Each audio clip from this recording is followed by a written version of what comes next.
میرے دوستو، یہ تھے ایک چھوٹی سی گفتگو زنا جیسے بڑے گناہوں کے بارے میں۔ تو چلیے اب آپ کو بتاتے ہیں ان 3 عورتوں کے بارے میں جن پر زنا کی حد لاگو نہیں ہوتی۔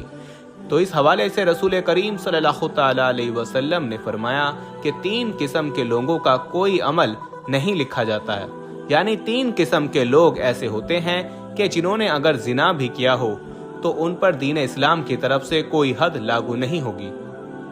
ایک تو وہ جو نابالغ ہیں جب تک کہ وہ بالغ نہ ہو جائیں، دوسرا وہ جو شخص ہے جو سویا ہوا ہو جب تک کہ بیدار نہ ہو جائے، جاگ نہ جائے، اور تیسرا وہ شخص ہے جس کا دماغی توازن ٹھیک نہ ہو، یعنی دیوانہ ہو، مجنون ہو، پاگل ہو، اس پر بھی اس کی کوئی حد نہیں ہے،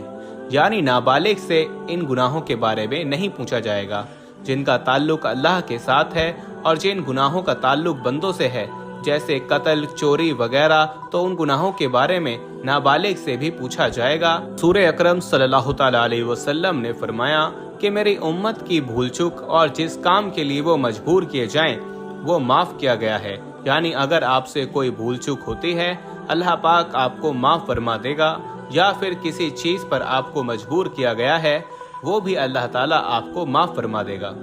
معلوم ہوا کہ اگر زنا کرنے والا عقل مند اور بالغ ہے اور اس نے زنا اپنی مرضی سے کیا ہو، زنا کرنے کے لیے اس پر کوئی ظلم اور زور زبردستی نہ کی گئی ہو، تو وہ سزا کا مستحق ہے۔ یاد رہے کہ زنا کرنے پر رجم کا طریقہ بتایا گیا کہ زمین میں گڈھا کھودا جائے، اس میں اس کو کھڑا کر کے سینے تک مٹی سے دبا دیا جائے اور پھر پتھر مارے جائیں جہاں تک کہ وہ شخص مر جائے۔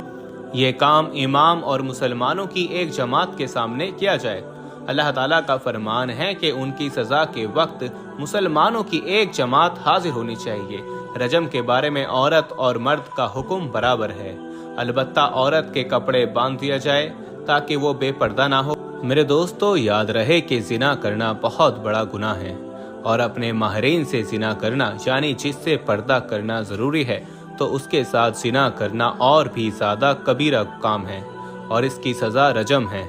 اگر شادی شدہ ہے تو، اور اگر شادی شدہ نہیں ہے تو 100 کوڑے ہیں۔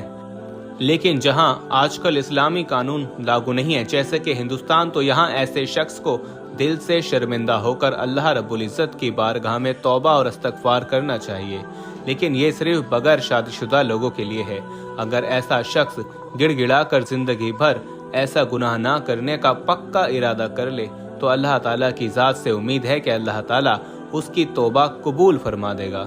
حضور اقدس صلی اللہ تعالیٰ علیہ وسلم کا ارشاد ہے کہ مومن ہوتے ہوئے تو کوئی شخص زنا کر ہی نہیں سکتا، اور اللہ تعالیٰ قرآن پاک میں فرماتا ہے، اور دیکھو زنا کے قریب بھی نہ جانا، یہ بے حیائی اور برا راستہ ہے۔ اگر زنا کرنے والے شادی شدہ ہوں تو کھلے میدان میں پتھر مار مار کر مار ڈالا جائے، اور اگر کنوارے ہوں تو 100 کوڑے مارے جائیں۔ میرے دوستو، قرآن پاک میں ایک جگہ اللہ تعالیٰ ارشاد فرماتا ہے کہ پاک دامن لڑکیاں پاک دامن لڑکوں کے لیے ہیں۔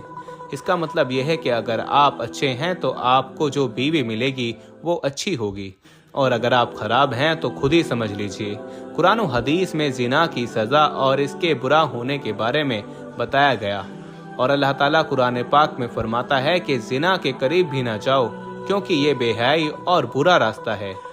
زانیہ اور زانی کو کوڑے مارو، ہر ایک کو 100 کوڑے، اور نبی کریم صلی اللہ تعالیٰ علیہ وسلم نے فرمایا کہ اگر شادی شدہ مرد اور عورتیں زنا کریں تو دونوں کو سنسار کر دو، یہ اللہ کی طرف سے سزا ہے۔ انسان ایمان کی حالت میں زنا نہیں کرتا، یعنی جب وہ زنا کرتا ہے تو ایمان سے خارج ہو جاتا ہے۔ آپ صلی اللہ تعالیٰ علیہ وسلم سے